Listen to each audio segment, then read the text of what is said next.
Are you a fan of Elden Ring? Are you the kind of gamer who looks for deeper meaning in the games they play?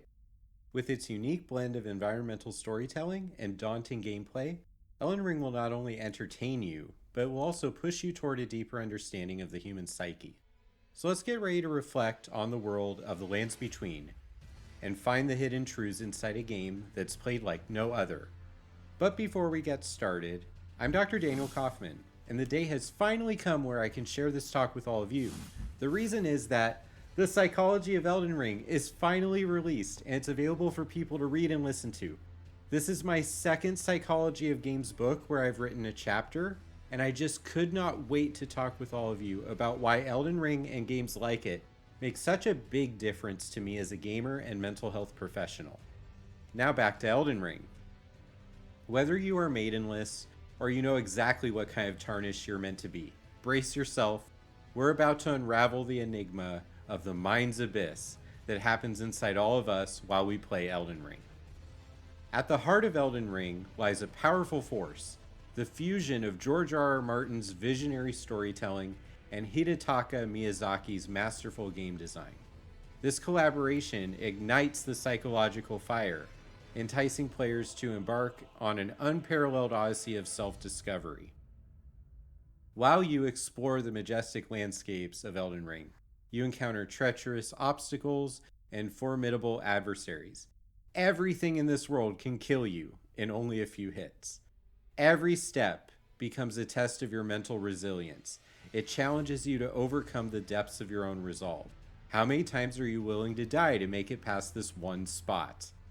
The game becomes a mirror of ourselves, reflecting our fears and our strengths. It draws us deeper into the game until we feel like we have to keep going because it's a part of us. While you look through the environment to find fragments of the narrative, you also notice echoes of your own personal journey that resonate across the world. Themes like hope, despair, and the balance between light and darkness within all of us. Shadow self, anyone? But why does this happen? There aren't any lengthy cutscenes. The story seems to be learned mostly through minimal moments of dialogue and just exploring the world around you.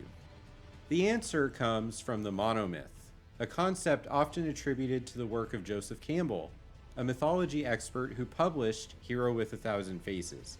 In simple terms, the monomyth is the one story to rule them all, meaning that if we're captivated by a fictional story, it's likely because the story beats echo with a pattern that lives inside our psyche. We've been programmed to respond to this story by other stories that we've loved in the past. When you look at Elden Ring closer and study what each of the map areas and boss encounters represent for the relationship between our tarnished and those who seek our support for their claim to the Elden Throne, it becomes clear that the three stages of the monomyth are acting on our gaming experience to encourage us to learn more and keep fighting and dying and dying and dying and, well, you get the idea. You died. Yet it is in the unforgiving combat of Elden Ring that the true psychological exploration becomes possible. Every clash of steel and casting of magic surges the adrenaline, and it reveals a part of our own mindset. Our fear of failure can paralyze us, but when we find the bravery to push into the next encounter with a new strategy, it helps us move through the stages of the heroic journey. This opens up the world so that we can find new places and we can try them in different ways. When we become powerful enough to turn our runes into strength or intelligence or whatever stat covers up our weaknesses the best, this is how we find ourselves as a player, like discovering our personality type in a real-life context. In essence, every defeat becomes an opportunity to confront the demons within, forging resilience and grit and determination, and it transcends us beyond the confines of just the gaming world. We start out in an unassuming way. We likely die in our first battle, and we wake up underground. This resurrection is so important. It signals the call to adventure that separates us from the ideas of easy success that other video games build up in our gamer identity. Once we see what Elden Ring is all about and accept it, we become initiated into the elements of the monomyth.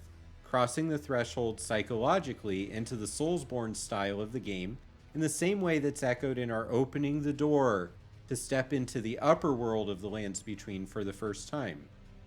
Elden Ring transforms this experience into a metaphorical crucible where players are dared to delve into the depths of their own vulnerability. Unlike in other games, you will likely die a lot, especially when coming across a new enemy, or one that remixes an old enemy with a new rhythmic flow, or more powerful abilities to throw at you.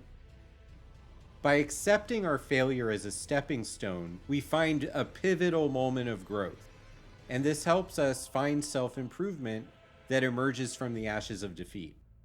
Elden Ring thrives on reminding us at every turn that we do not have to be perfect. All we have to do is be good enough to move forward. No more and no less. When we achieve this good enough mentality, we eventually enter the full open world experience of the Lands Between. Hours of grinding and battling later, we hopefully will complete the cycle of the Tarnished and become Elden Lord. Even better, if we listen to the conversations in the world, we hopefully have also made the world into the image we are most excited by as a player. The ending that we choose becomes pivotal in the way we feel about the Lands Between at the end of our playthrough. When we hit that moment, we're able to return to the main menu in our minds and then decide what to play next. Do we play another game or more Elden Ring? Do we choose a different journey or continue this one? No matter what the outcome of that choice becomes, we're able to commit the feelings of hard-fought success to our memory as a person who was able to overcome one of the most challenging gaming experiences ever constructed. Now that we've reached the end of this psychological odyssey, Elden Ring aims to transcend the realm of mere entertainment. It becomes a catalyst for self-reflection and introspection. It provokes profound questions about one's own existence and purpose. It falls to us to save a land that life has passed beyond. This is a transformative experience that sets Elden Ring apart, capturing the essence of the human spirit within a world that is mostly beyond life or death. Thank you for traveling with me through the mind's abyss of Elden Ring. I hope this journey has revealed new dimensions of yourself to make the memories even more meaningful as you play on through this game.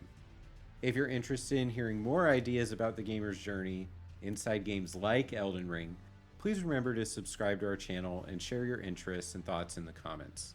I read all of them. Until next time, may you endure the stories that matter to you, and as always, continue the journey.